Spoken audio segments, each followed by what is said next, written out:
Bienvenue sur la chaîne. Aujourd'hui, nous allons nous pencher sur une scène émotive et souvent sous-estimée du film Les Deux Tours de Peter Jackson. Il s'agit du chant funéraire d'Éowyn pour son cousin Théodred.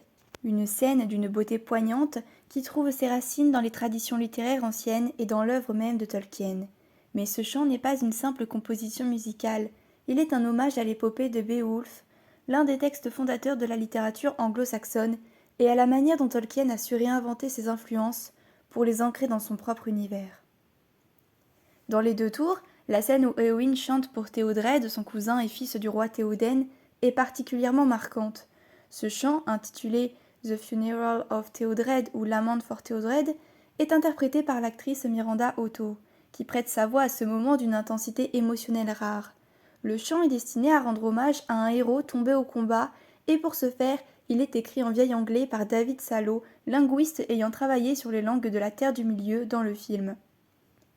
Il faut savoir qu'en réalité, cette scène est une invention du film de Peter Jackson, car dans le roman, Théodred n'a pas de funérailles de cette ampleur, il est enterré simplement sur le champ de bataille. Cette décision de Peter Jackson s'inscrit dans une volonté d'approfondir l'immersion du spectateur dans l'univers de Tolkien, en ajoutant des éléments qui évoquent les traditions anciennes des peuples du Rohan, mais aussi de la mythologie en général. En donnant à Éowyn la voix du chagrin et de la mémoire, Jackson renforce son rôle d'héroïne tragique, tandis que le chant exprime un hommage à la fois personnel et collectif. Ce chant d'une grande noblesse n'est pas seulement une création cinématographique moderne, il puise ses racines dans la longue tradition de l'épopée anglo-saxonne et plus particulièrement dans le poème épique Beowulf. Ce texte majeur de la littérature anglo-saxonne, daté entre le 7e et le 10e siècle, raconte l'histoire de Beowulf, un héros qui se bat contre des monstres dont Grendel et plus tard contre un dragon avant de mourir dans ce dernier combat. Tolkien, en tant qu'expert du vieil anglais, était profondément influencé par cela. Il a d'ailleurs traduit ce poème en 1926 et son essai, Le monstre des critiques, publié en 1936, défendait l'importance littéraire et artistique de ce texte. Pour Tolkien, c'était une réflexion sur l'héroïsme, la mort, la mémoire et la grandeur, et ces thèmes résonnent fortement dans Le Seigneur des Anneaux. En particulier, le poème funéraire d'Éowyn dans Les Deux Tours s'inspire directement de la manière dont Beowulf est structuré. Dans ce poème, les héros tombés sont souvent célébrés à travers des chants qui glorifient leur bravoure et leur sacrifice. Le lien avec l'œuvre de Tolkien devient alors évident. Comme Beowulf, Éowyn porte en elle l'esprit des héros anciens, et son chant fait écho à ceux des bardes anglo-saxons qui chantaient les gloires et les chagrins de leurs rois et guerriers.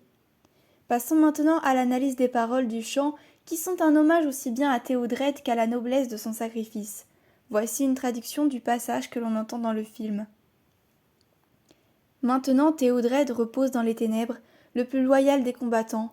Le son de la harpe ne réveillera pas le guerrier, et l'homme ne tiendra plus de coupe de vin doré. Ni ne lancera un faucon dans la grande salle, ni le bruit des sabots dans la cour. Une mort maléfique a saisi le noble guerrier, une chanson doit chanter la tristesse des ménestrels de Méduselde, ce noble cousin qui m'a toujours aimé, maintenant est retenu dans les ténèbres. Ces mots sont lourds de sens et résonnent comme un épitaphe antique, une manière de rendre hommage à la grandeur du défunt tout en rappelant l'inéluctabilité de la mort. Le guerrier ne reviendra pas, son absence est définitive, et avec elle, c'est l'ère d'une certaine forme de noblesse et de civilisation qui se termine.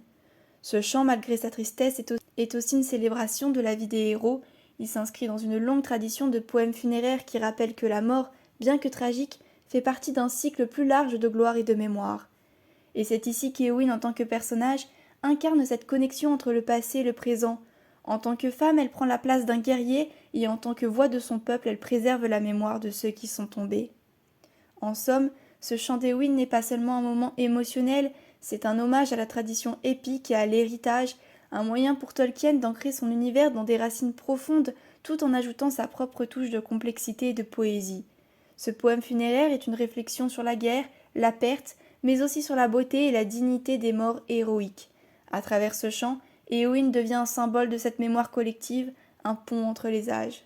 J'espère que cette analyse vous a éclairé sur l'importance de ce moment. Si vous avez aimé cette vidéo, n'oubliez pas de la liker, de vous abonner à la chaîne, de partager vos réflexions dans les commentaires et à bientôt pour de nouvelles explorations.